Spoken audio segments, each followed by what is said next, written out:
My name is Audrey, and at 28 years old, I thought I had successfully buried my identity as a piano prodigy, along with the crushing expectations of my mother. For years, I lived as the family disappointment while my sister Cassandra basked in perfection. Then came the announcement that changed everything.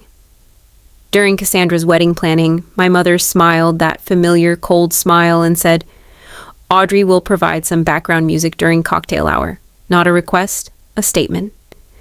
Little did she know that forcing me back to the piano would be her biggest mistake.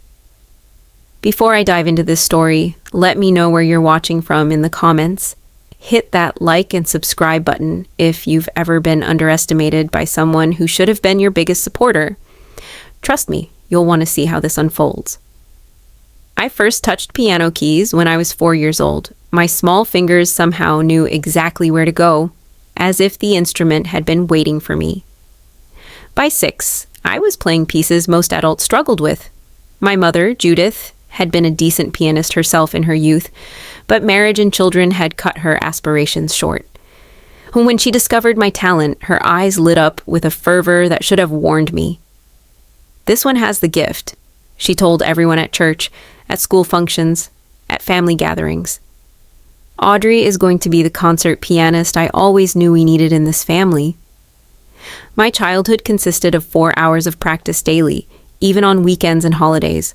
While other kids played outside, I sat on the bench, my mother hovering behind me with a timer and a wooden ruler she occasionally used to tap my wrists when my posture slipped.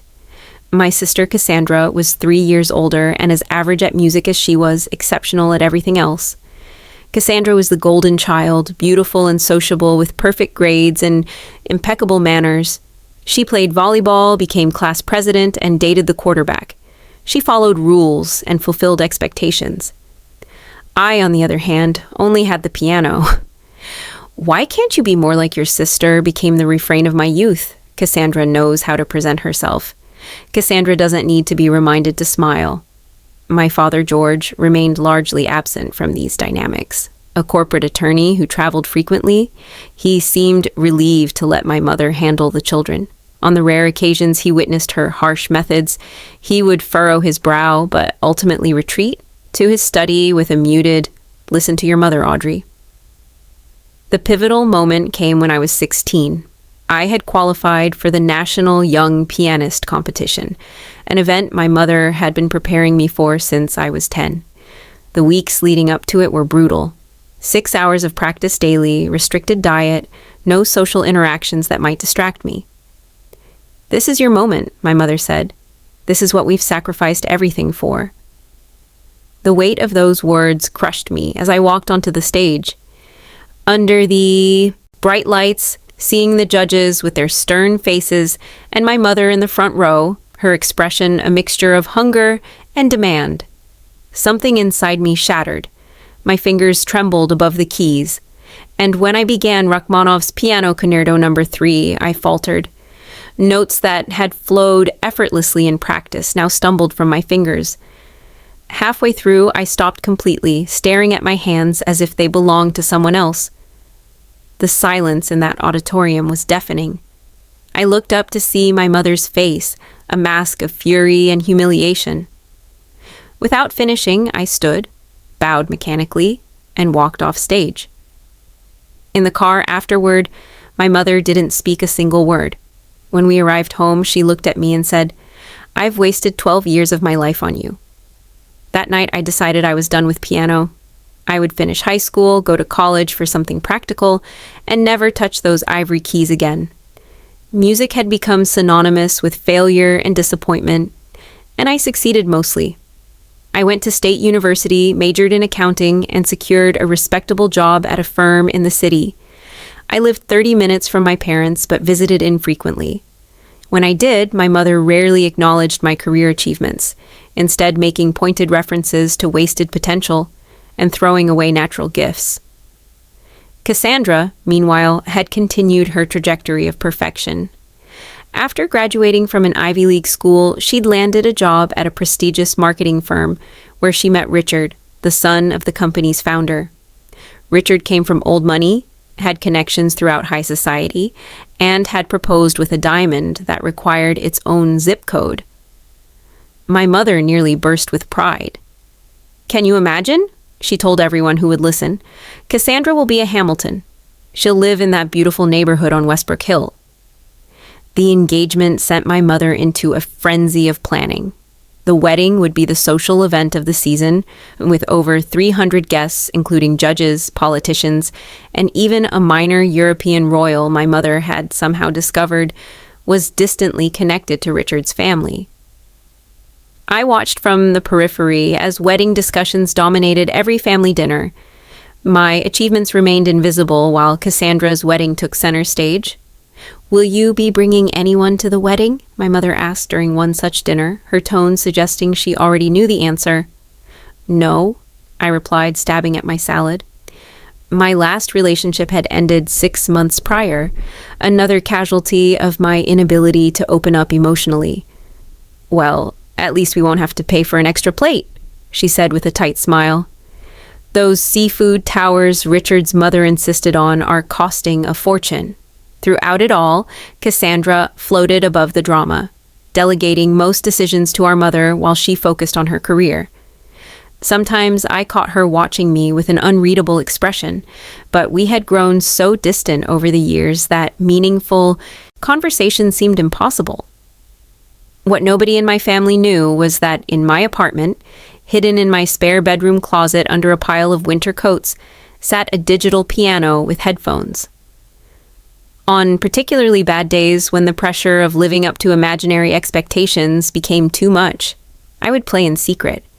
The music, a private rebellion, a reminder of who I might have been in another life, under different circumstances with different parents.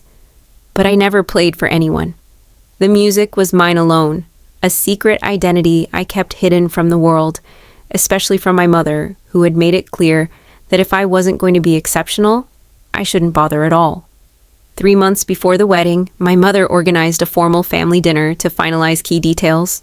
The dining room in my parents' house had been transformed with floral arrangements that matched Cassandra's wedding colors. Place cards written in professional calligraphy marked our seats, and my mother had prepared a 5-course meal that she claimed was just a simple family dinner. Cassandra arrived with Richard, both looking immaculate after what was supposedly a full workday. Richard's family wealth was evident in his casual confidence, and the way he complimented my mother's cooking with the practiced ease of someone who frequently dined at Michelin-starred restaurants.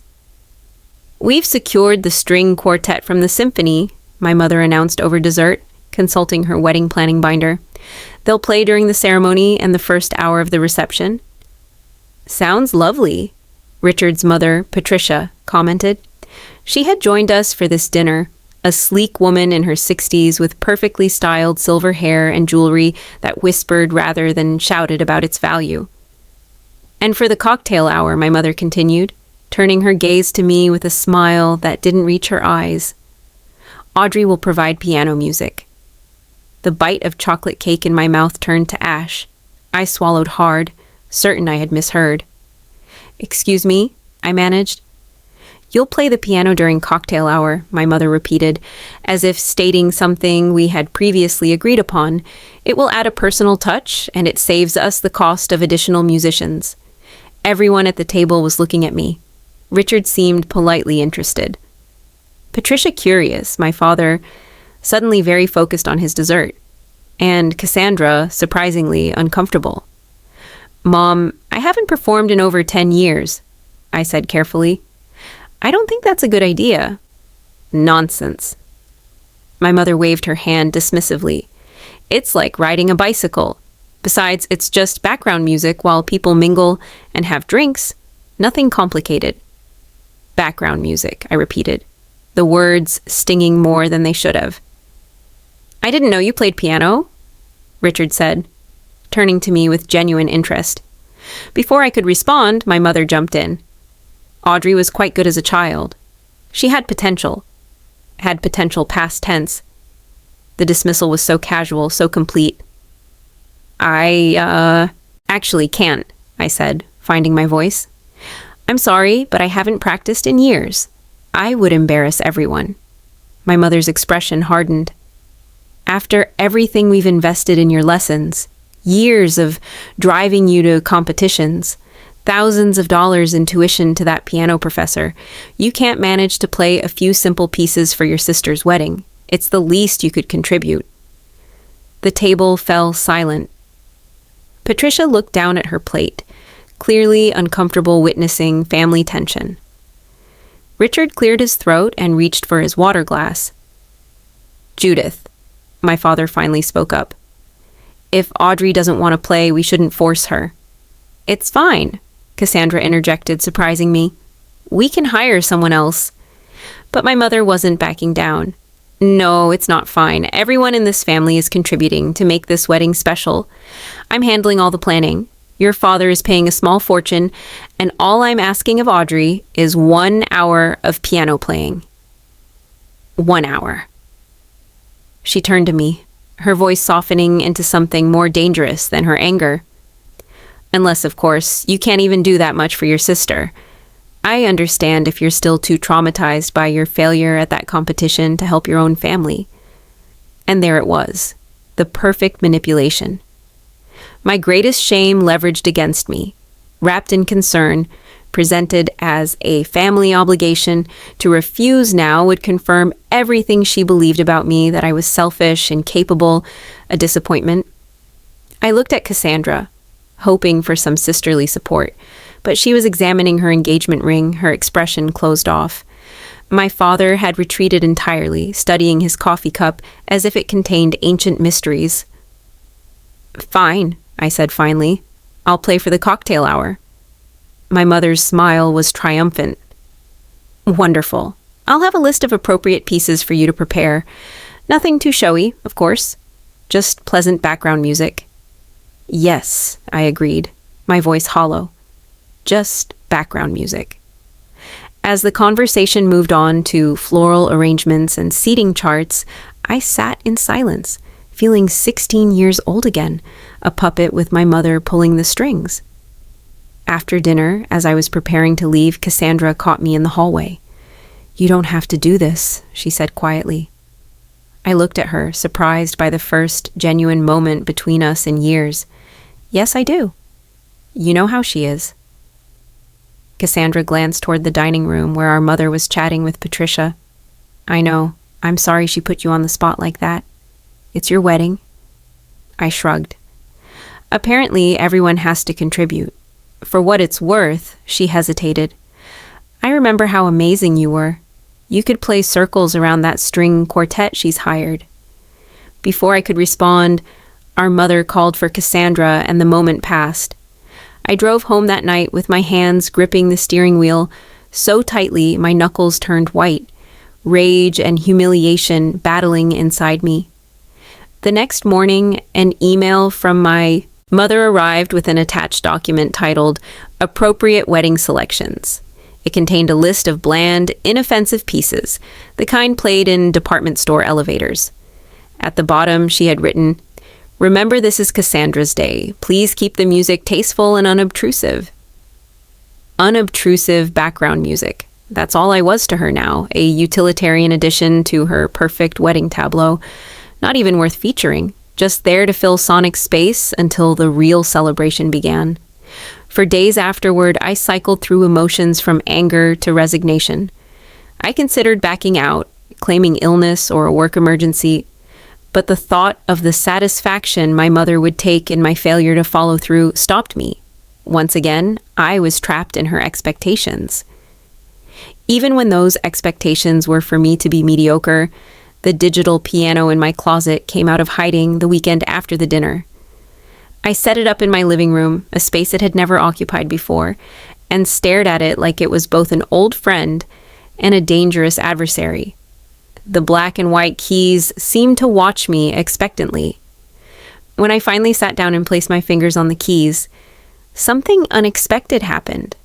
Rather than the dread I anticipated, I felt a small, familiar thrill. My fingers remembered what my conscious mind had tried to forget. And when I began to play a simple C major scale, it flowed with surprising ease. That first evening, I played for 3 hours straight, moving from scales to simple pieces I recalled from memory, gradually working up to more complex compositions. My technique was rusty, certainly, but the foundation remained solid, buried under years of neglect, but not destroyed. As I played Debussy's Clair de Lune, memories flooded back, not just of my mother's pressure, but of moments when music had been pure joy. I remembered the feeling of mastering a difficult passage, the rush of emotional connection to a piece that spoke directly to my soul. Those moments had existed alongside the trauma, though they had been overshadowed by it for so long. The next day, I pulled out my mother's suggested playlist and nearly laughed at its finality. Simplified versions of pop songs, watered-down classical pieces, uninspired wedding standards. This was what she thought of my abilities now, or perhaps what she wanted to reduce them to. Something pleasant but forgettable, like the pastel mints served at reception tables. I pushed the list aside and began playing pieces I loved, challenging works by Chopin, Liszt, and Beethoven. My fingers stumbled at first over passages that had once been fluid, but each day they remembered more, responded better, connected more deeply with the music. During one practice session, a thought occurred to me that stopped my playing mid-phrase. What if I didn't follow my mother's script? What if I played something else entirely? Something that showcased what I could really do. The idea was both terrifying and exhilarating. I imagined the faces of the wedding guests, expecting background noise and receiving a genuine performance instead. I imagined my mother's expression, her careful planning disrupted. I imagined Cassandra, who had once, in a rare moment of sisterly connection, admired my playing. But what would I perform? The standard classical repertoire felt insufficient for what I wanted to express. I needed something personal, something that carried the weight of my experience. That night, I did something I hadn't done since I was a teenager. I began to compose, starting with a simple melody that had been playing in my head for years. I built upon it, adding harmonies, counterpoint, emotional shifts that reflected my journey away from and back to music.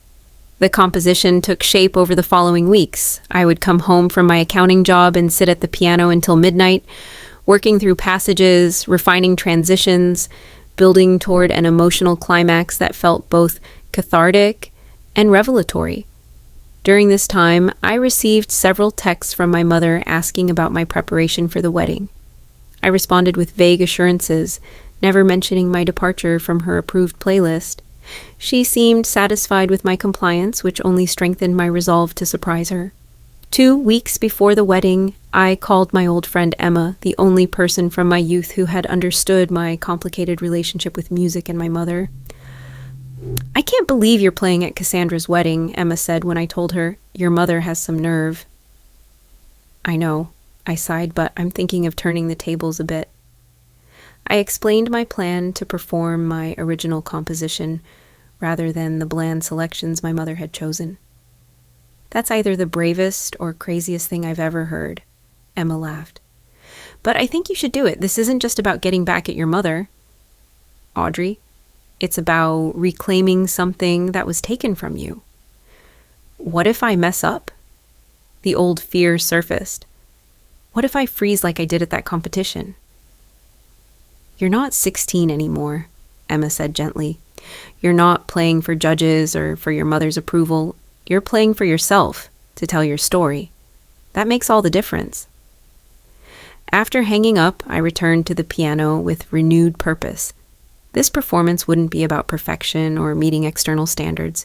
It would be about truth, about translating my experience into sound, about turning years of pain into something beautiful. As the wedding approached, I experienced nightmares reminiscent of those from my competition days. In one, I sat at the piano, but my fingers were frozen solid.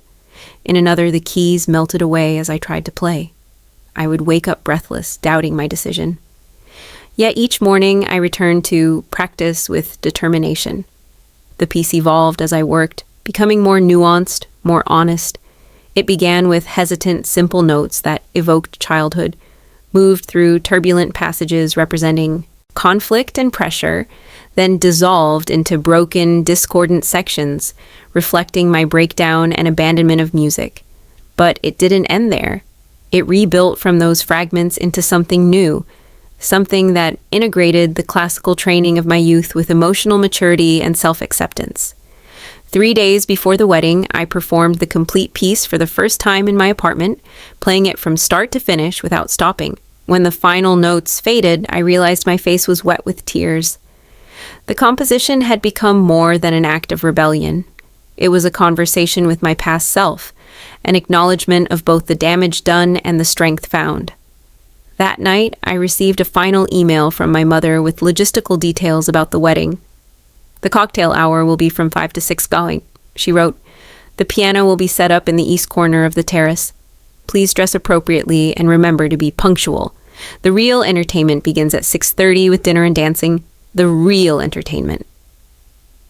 Her words confirmed what I already knew, that in her eyes I was an afterthought, a practical solution to fill space. But for the first time, her dismissal didn't wound me as deeply. I had found something in these weeks of preparation that she couldn't diminish with her words, a connection to music that existed independently of her approval. The night before the wedding, I practiced one last time, then carefully printed out the sheet music to my composition. Though I had memorized every note, I titled it simply, Return. As I packed up my music and prepared my outfit for the wedding, I felt a strange calm replace the anxiety that had dominated my preparation. Whatever happened tomorrow, I would be playing as my authentic self for the first time in more than a decade. That alone was a victory no one could take from me. I arrived at Westbrook Gardens, the exclusive venue my mother had selected for Cassandra's wedding, 3 hours before the ceremony. The sprawling estate featured manicured grounds, a historic mansion, and a modern glass terrace overlooking a lake where the reception would be held. Even at this early hour, the venue buzzed with activity as florists, caterers, and event staff executed my mother's meticulously planned vision.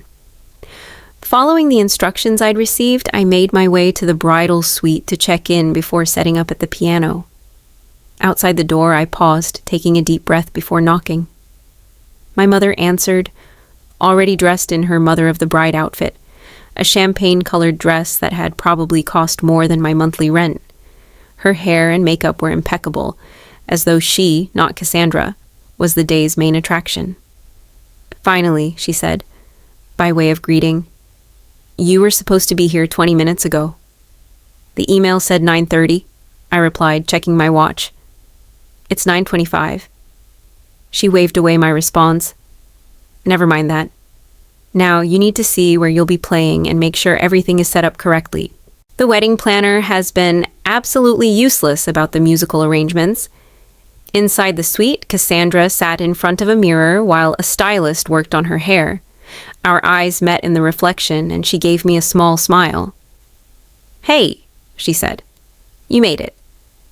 "Wouldn't miss it," I replied, surprised by the genuine warmth I felt. Despite everything, she was my sister, and this was her day. "Cassandra, don't move your head," the stylist admonished gently.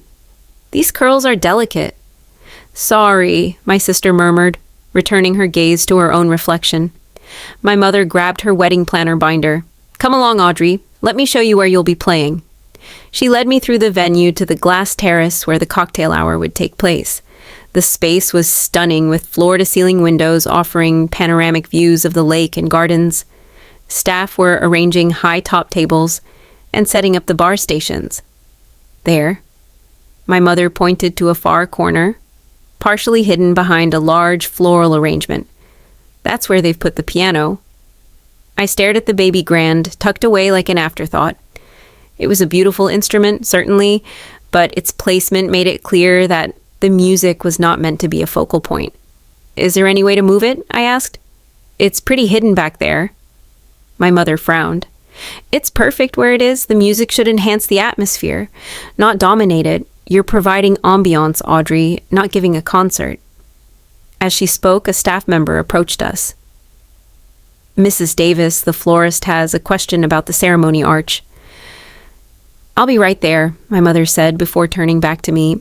"Get familiar with the piano, and remember, nothing flashy."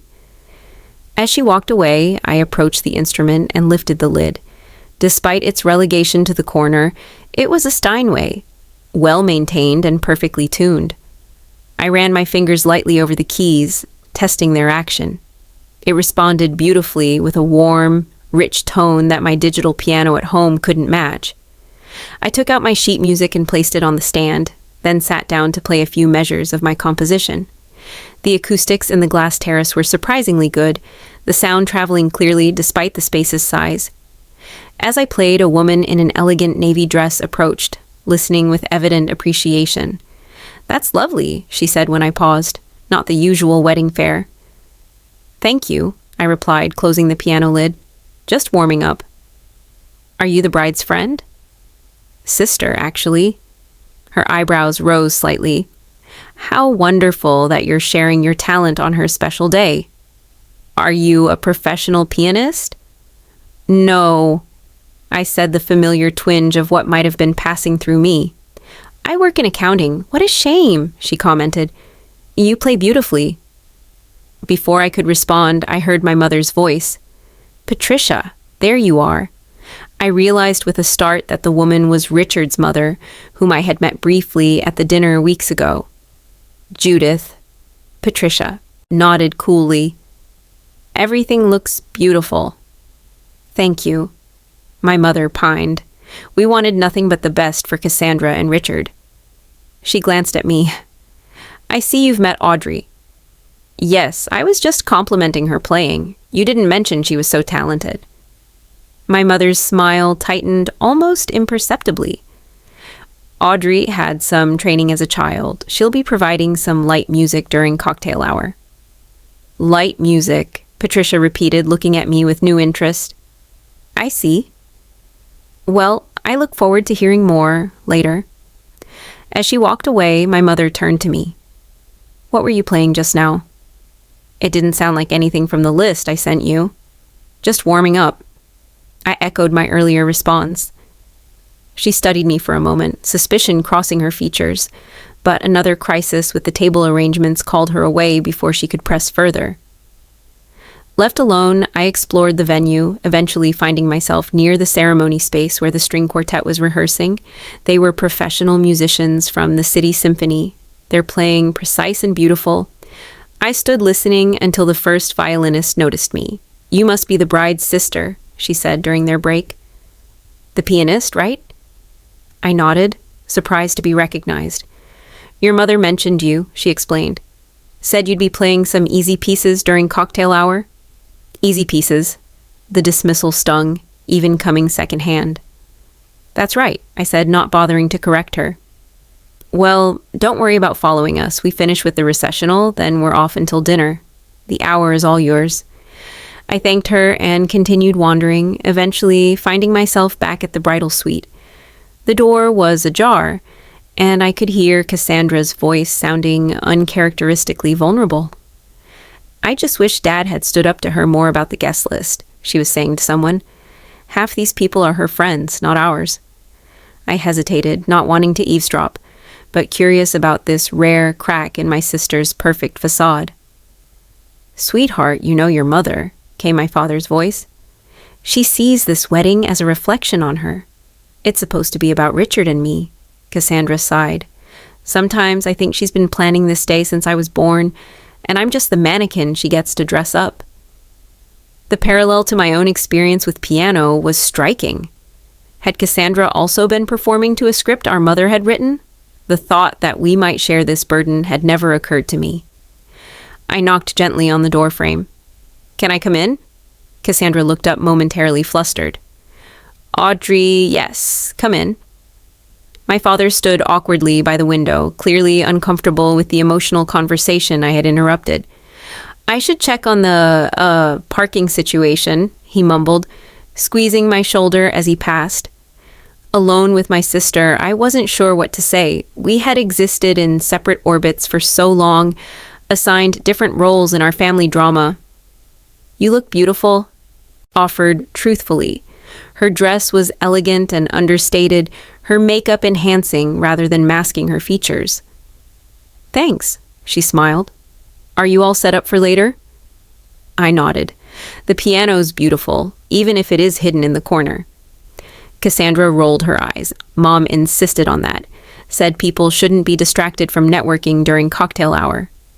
She hesitated, then added, I wanted to ask you to play during the ceremony too, but she had already booked the quartet.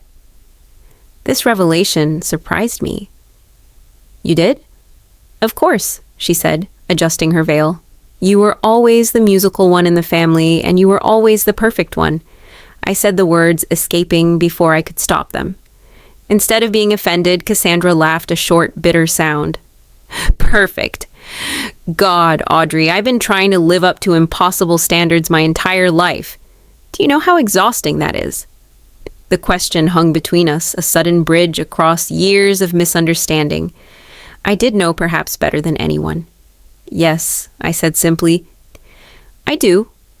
Our eyes met, and for a moment I saw my sister clearly, perhaps for the first time, not as the golden child or my mother's ally, but as another daughter trying to navigate the treacherous waters of our mother's expectations. The moment was broken by a knock at the door. 15 minutes until we need you in position. Miss Davis called the wedding coordinator. I should go, I said, suddenly reluctant to leave this newfound connection. Audrey, Cassandra called as I reached the door. Play something beautiful today, okay? Something real. I smiled, my resolve strengthening.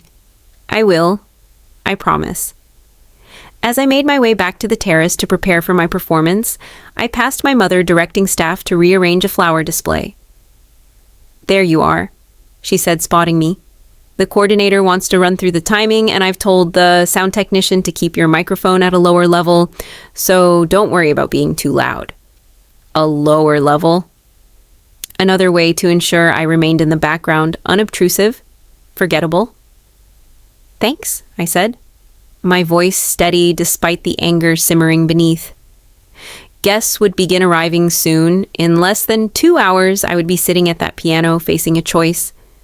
The most significant musical decision I had made since walking off that competition stage 12 years ago. As I watched my mother continue her rounds, making minute adjustments to her perfect vision, I felt a calm certainty settle over me. I knew exactly what I would play. The ceremony went off without a hitch, each moment unfolding according to my mother's precise vision. Cassandra was radiant as she walked down the aisle on our father's arm, and even I felt a lump in my throat when she and Richard exchanged vows. Throughout it all, the string quartet provided the expected musical backdrop, their performance flawless but conventional. As guests moved from the garden ceremony space to the glass terrace for cocktail hour, I made my way to the piano, tucked in its corner. My mother intercepted me, straightening my already straight dress collar. Remember, nothing too complicated, she instructed. People will be talking, networking, just provide a pleasant atmosphere. I understand, I replied, my external calm believing the storm of emotions beneath. She studied me for a moment, perhaps sensing something in my tone, then added, after the first 30 minutes, the string quartet will join for background music during dinner. You'll be done then. With a final, appraising look, she moved away to direct guests toward the bar. I watched her go, noting how she seemed to glow with satisfaction as several attendees complimented her on the beautiful ceremony. I took my seat at the piano, adjusted the bench, and placed my composition on the stand, though I knew it by heart. The cocktail hour was beginning, waiters circulating with champagne and hors d'oeuvre, guests mingling in their formal attire, largely ignoring the piano in the corner exactly as my mother had planned. I began with a simple Chopin nocturne, something gentle and familiar that wouldn't disrupt the carefully crafted atmosphere. As expected, no one paid much attention. I was indeed just background music, audible but not worthy of notice. After 15 minutes of playing standard pieces, I transitioned seamlessly into the beginning of my composition, Return. The opening was deliberately subtle, not announcing itself as different from what came before. Notes falling like quiet raindrops, tentative and delicate. As I played through the first movement of my piece, I kept my eyes on the keys, focusing on the emotional truth of each passage. The music began to shift, growing more complex, harmonies deepening, the simple melody transforming into something richer, more urgent. I glanced up briefly and noticed a few guests had paused in their conversations, cocktails held midair as they turned toward the piano. A small circle of space had cleared around me, people unconsciously moving closer to listen. Encouraged, I leaned into the music, allowing my fingers to press more firmly, the volume increasing naturally with the piece's intensity. The second movement flowed into turbulent arpeggios and dramatic chord progressions that embodied the conflict and pressure of my teenage years. More heads turned. The ambient noise of conversation began to dim. From the corner of my eye, I saw the wedding coordinator whisper something to a waiter who hurried off, presumably to find my mother. I didn't care. I was fully immersed now, playing the breakdown section where the music fragmented into discordant patterns before slowly rebuilding. My body swayed with the emotional current of the piece, my hands flying across the keys with a freedom I hadn't felt in years. The terrace had grown remarkably quiet. I risked another glance up and was startled to see that a crowd had gathered around the piano, cocktails forgotten, all eyes on me. Among them stood Patricia, Richard's mother, watching with undisguised admiration. I caught sight of my mother pushing through the crowd, her expression a mixture of confusion and growing alarm. Our eyes met briefly before I returned my focus to the music, now building toward its climax.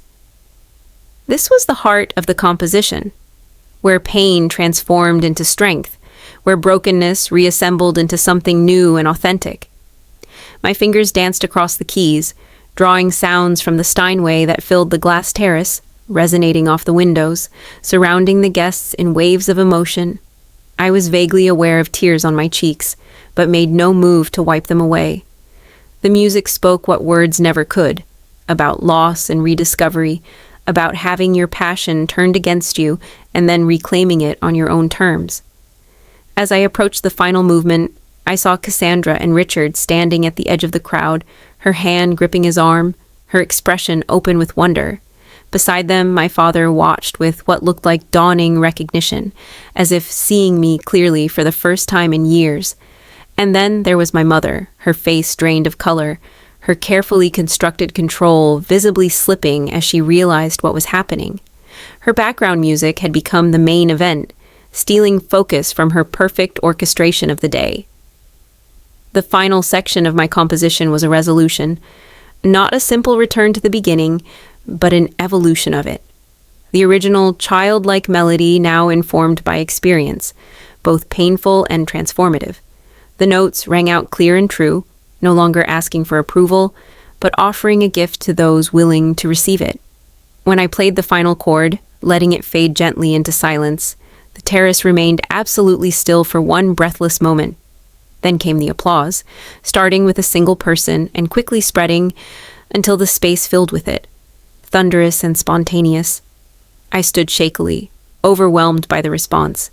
People I'd never met approached the piano, offering congratulations and asking about the beautiful piece I'd played. Someone pressed a business card into my hand, mentioning a gallery opening that needed a pianist. Through the crowd, I saw my mother standing rigidly by the bar, her smile fixed and false as she spoke to a guest who was gesturing enthusiastically toward me.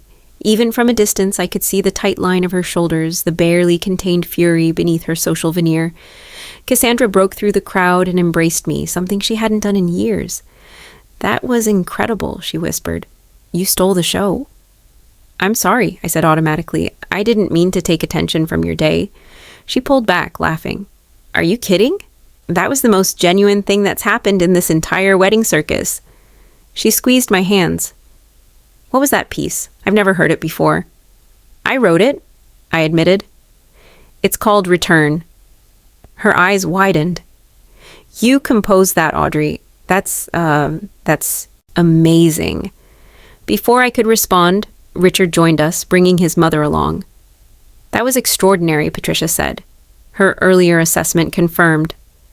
"Richard told me you were talented, but I had no idea." "Thank you," I managed, still processing the overwhelming response. "Do you have a card?" she continued. "I chair the Arts Foundation board, and we're always looking for new talent for our fundraising events." As I fumbled through an explanation of my accounting career and recent return to music, I saw my mother finally approaching, her social smile firmly in place, though her eyes were cold. "Wasn't that lovely?" she said, her voice tight. "Such a surprise." "Audrey, the coordinator needs you to wrap up now. The string quartet is ready for dinner music." "Actually," Patricia interjected smoothly, "I was just telling Audrey how much I'd love to hear more during dinner. That quartet can play any time, but this was special." My mother's smile froze. "Oh, but we've already arranged the schedule. The quartet is contracted for dinner." "I'm sure they wouldn't mind a short break," Richard suggested, supportive of his mother's interest. Audrey could play during the salad course, perhaps. Caught between her desire to control the event and her inability to refuse her new in-laws, my mother hesitated just long enough for Cassandra to step in. "I think that's a wonderful idea," my sister declared. "It's my wedding after all, and I'd love to hear my sister play again." My mother had no choice but to acquiesce. "Of course, dear. Whatever you want." As guests were directed toward their dinner tables, I found myself in the unexpected position of being moved from the corner to a more central location for my additional performance. The string quartet, professional to the core, graciously adjusted their schedule. Through it all, I felt a sense of vindication that went beyond proving my mother wrong.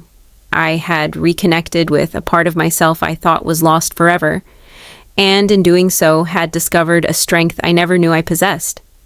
When I sat down to play again during dinner, it was with the confidence of someone who had finally found her voice.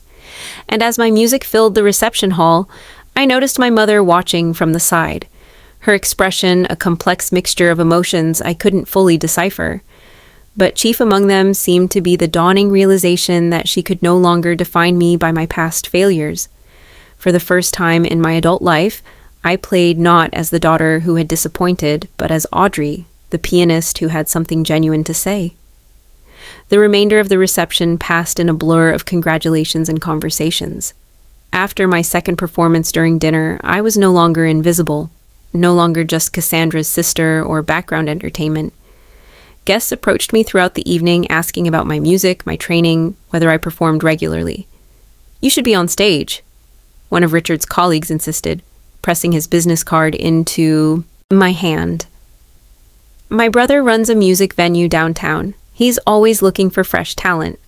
I collected more business cards that evening than I had in my entire accounting career, tucking them into my clutch with a mixture of disbelief and cautious excitement. Each one represented a possible future I had long ago abandoned. As the night progressed, I noticed my mother maintaining her distance, circulating among guests with her practiced smile, deflecting compliments about my performance with vague acknowledgments before steering conversations back to the wedding details she had orchestrated. Near the end of the evening, as the dancing wound down and guests began to depart, I found myself alone by the dessert table when my mother finally approached. Her smile had vanished, replaced by the tight-lipped expression I knew all too well. "What exactly was that?" she asked without preamble, her voice low but sharp. "I played the piano," I replied evenly.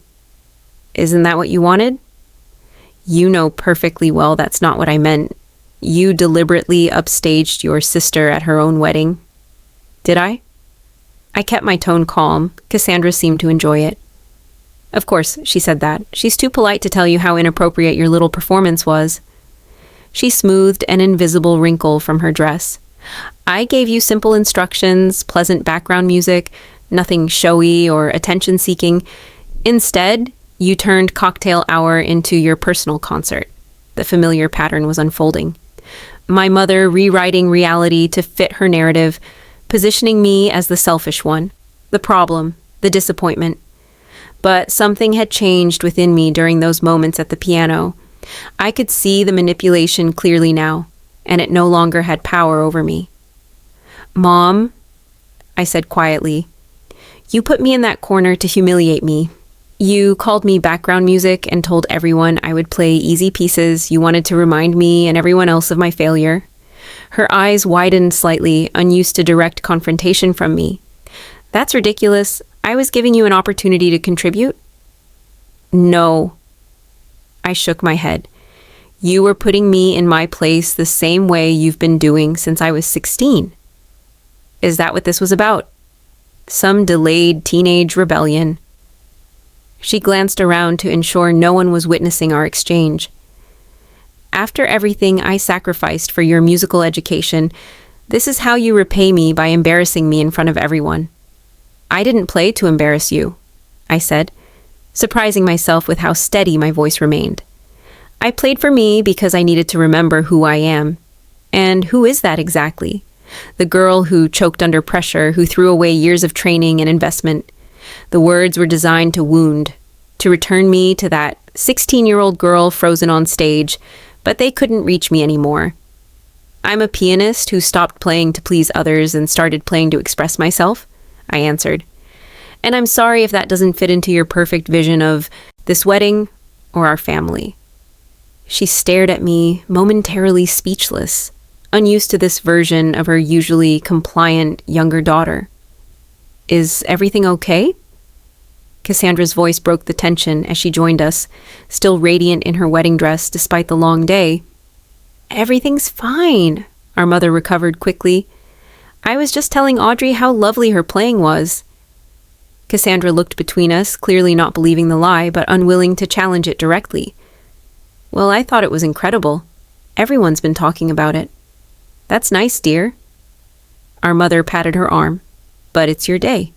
You should be the one everyone's talking about. Mom? Cassandra sighed. I've had plenty of attention. I'm happy for Audrey to have some too. A flash of something, perhaps genuine hurt, crossed our mother's face. I only wanted your wedding to be perfect. It was beautiful, Cassandra assured her. You did an amazing job with everything, but the best part was Audrey's music. It felt real in a way the rest of this production hasn't. Before our mother could respond, Richard appeared, informing Cassandra it was time for their grand exit. She squeezed my hand before leaving, whispering, "Well, talk soon." Left alone again with my mother, I expected her to continue our confrontation, but instead she seemed suddenly deflated. "Your father wants to leave soon," she said stiffly. "Will you be all right getting home?" "I'll be fine," I assured her, recognizing the conversation was over for now. As she walked away, my father approached, having observed our exchange from a distance. "That was quite something today," he said, his voice gentle in a way it rarely was when discussing anything related to my music. "Thanks, Dad." He hesitated, then added, "I should have stepped in more over the years with your mother with the pressure she put on you." The acknowledgement, so long overdue, brought unexpected tears to my eyes. "Why didn't you?" He looked away, watching my mother direct the cleanup crew with diminished energy. I told myself she knew best when it came to raising daughters, that her methods were harsh but effective. He sighed. And the truth is, it was easier to go along than to challenge her. It was hard, I admitted, being the one who always disappointed her. "You never disappointed me," he said quietly. "I was always proud of you, Audrey. I just never said it enough." We stood in silence for a moment, the weight of years of unspoken words between us. "You're playing tonight," he finally continued.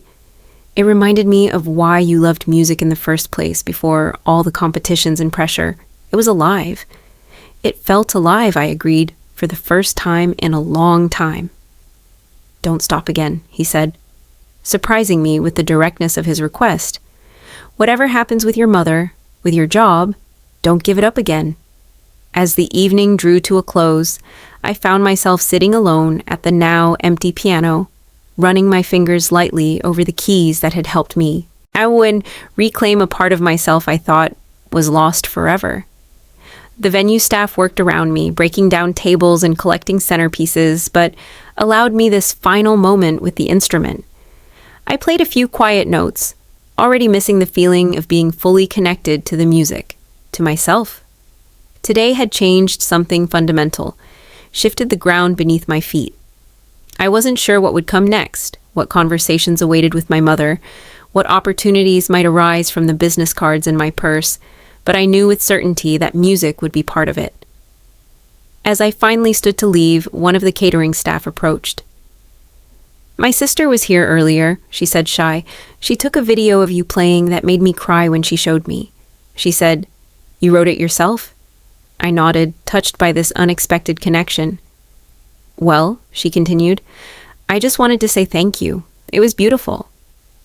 Her simple appreciation, free from the complicated history and expectations that had defined my relationship with music, felt like the perfect conclusion to this transformative day. Driving home in the quiet of early morning, I felt both exhausted and exhilarated. The confrontation with my mother wasn't fully resolved, and years of complicated family dynamics couldn't be healed in a single evening, but something had shifted. I had found my voice again, not just musically, but personally, and that was a beginning worth celebrating. In the days following Cassandra's wedding, I existed in a strange limbo. I returned to my accounting office, filed reports, attended meetings, but it all felt distant, as if I were watching someone else go through the motions. The only thing that felt real was the time I spent at my piano each evening, expanding on the composition I had played at the wedding, exploring new musical ideas, with a freedom I hadn't allowed myself in years. A week after the wedding, Cassandra called from her honeymoon in Greece. "I'm still getting messages about your performance," she told me, the sound of ocean waves in the background. "Patricia is practically your personal PR agent now." I laughed. "She's already emailed me twice about playing at the Arts Foundation Gala in the fall." "You should do it," Cassandra said. "You're wasted in that accounting firm." "It's not that simple," I replied, though part of me wondered if perhaps it could be. "By the way," she added before hanging up, Mom hasn't said anything directly, but I can tell she's still processing what happened. Give her time." Time was exactly what I needed as well. I scheduled my first therapy session in years, recognizing that my relationship with music was inextricably linked to my relationship with my mother, and both needed careful examination if I was to move forward in a healthy way. "Your performance at the wedding was an act of reclamation," my therapist observed during our third session. "You took back not just your music, but your narrative. It felt like breathing again, after being underwater for years," I admitted. "And how do you want to proceed now with your music? With your mother?" That was the question I wrestled with, daily. 2 weeks after the wedding, I finally reached out to my mother, suggesting we meet for lunch. She agreed with surprising readiness. We selected a neutral location, a cafe midway between our homes. When I arrived, she was already seated, looking smaller somehow, less formidable than the woman who had dominated my childhood. "You look well," she said after we ordered, her voice lacking its usual critical edge. "Thanks," I replied, unsure how to navigate this unfamiliar territory. "How have you been?" "Busy with thank you cards. The wedding photos came back yesterday." She hesitated. "There's a lovely one of you at the piano. I've set it aside for you. The simple gesture caught me off guard. I'd like that." We fell into silence. Years of complicated history sitting between us like an uninvited guest. "Your father tells me you've been playing again," she finally said. I nodded. "Every day." "That piece you performed? You wrote it yourself?" "Yes," I admitted, watching her carefully. "I called it Return." Something flickered across her face, too quick to identify. It was impressive, not what I expected. Coming from my mother, this qualified as effusive praise. I felt a small weight lift from my shoulders. "Mom," I began, choosing my words carefully, "I need to ask you something. When you insisted I play at the wedding, was it really just about saving money on musicians, or was it about reminding me of my failure?" Her hand tightened around her water glass. I expected denial, deflection, or anger, the usual responses whenever I questioned her motives. Instead, she surprised me. "I don't know," she said quietly. "Maybe both, maybe neither." She looked up at me, her expression more vulnerable than I could ever remember seeing it. "When you stopped playing, it felt like you were rejecting everything I had tried to give you." "It wasn't about rejecting you," I said gently. "It was about surviving. Your expectations were crushing me." She flinched slightly, but didn't argue. I wanted you to succeed where I couldn't. I thought pushing you would make you stronger. It nearly broke me. We sat with that truth between us, neither rushing to fill the uncomfortable space it created. I never understood why you quit, she finally continued. You had such extraordinary talent. The joy was gone, I explained. Music became about perfection, about your approval, about not disappointing you. It wasn't mine anymore.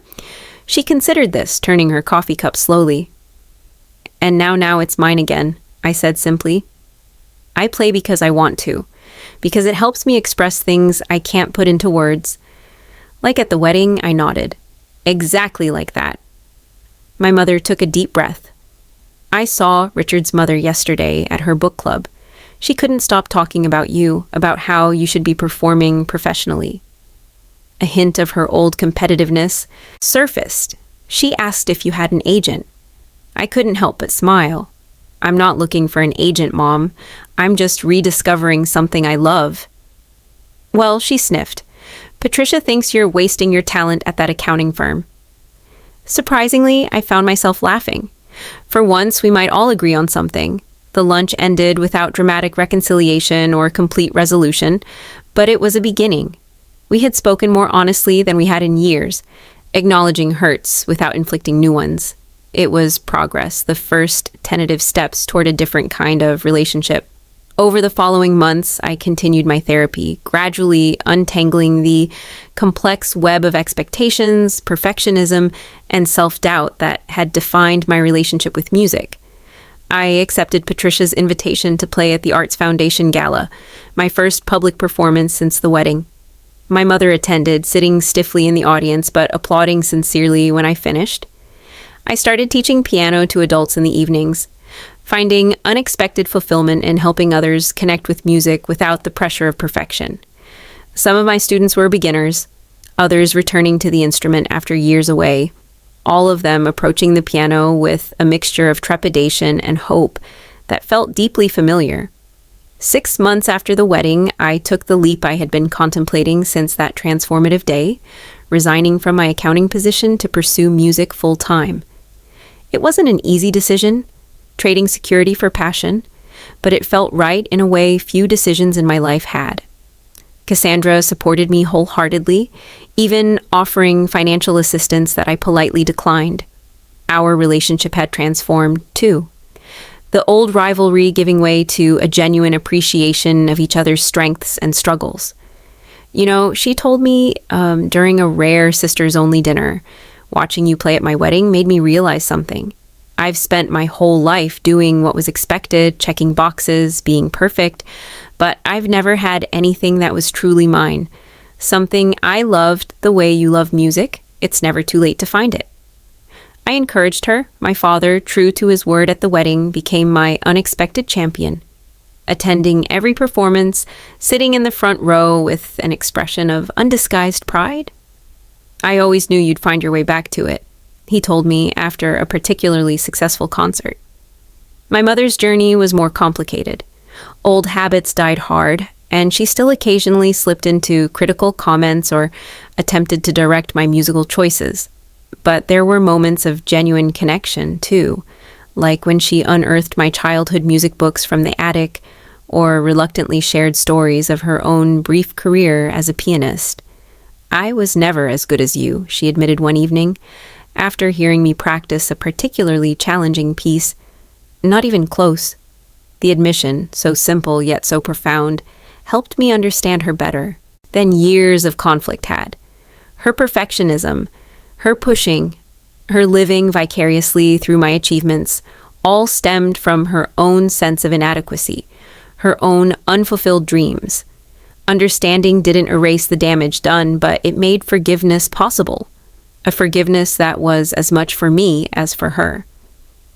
A year after Cassandra's wedding, I released my first album of original compositions with Return as the title track. The critical response was positive. The commercial success modest but encouraging. What mattered most was the sense of completion of having transformed a moment meant to humiliate me into something lasting and meaningful. At my album release concert, I dedicated the final piece to my family, all present in the front row. "This is for those who shaped me for better and for worse," I said from the stage, "for teaching me that sometimes the longest journey is finding your way back to yourself."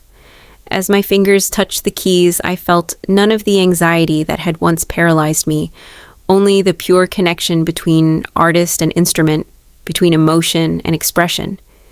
The music flowed through me, honest and imperfect and alive. In that moment, I understood that healing isn't about erasing the past or forgetting the pain, but about integrating it into a larger story, one where trauma doesn't have the final word. My mother had forced me to play at my sister's wedding to remind me of my place, but instead, I had found my voice. The music that was meant to keep me in the background had brought me center stage. Not just literally, but in my own life. The journey wasn't over. The relationship with my mother still complicated. The path forward not always clear, but the silence that had defined so much of my life had been broken, replaced by melodies of my own making, played not for approval or perfection, but for the simple, profound joy of being heard. Have you ever had a moment when something meant to diminish you became the catalyst for reclaiming your power? I'd love to hear your stories in the comments below. If this journey of rediscovering passion after years of silence resonated with you, please like and subscribe to hear more authentic stories of transformation. Thank you for listening to my story today, and remember that it's never too late to return to what makes your soul sing. Share this with someone who might need to be reminded of their own forgotten talents. Until next time, keep playing your own music, whatever form it takes.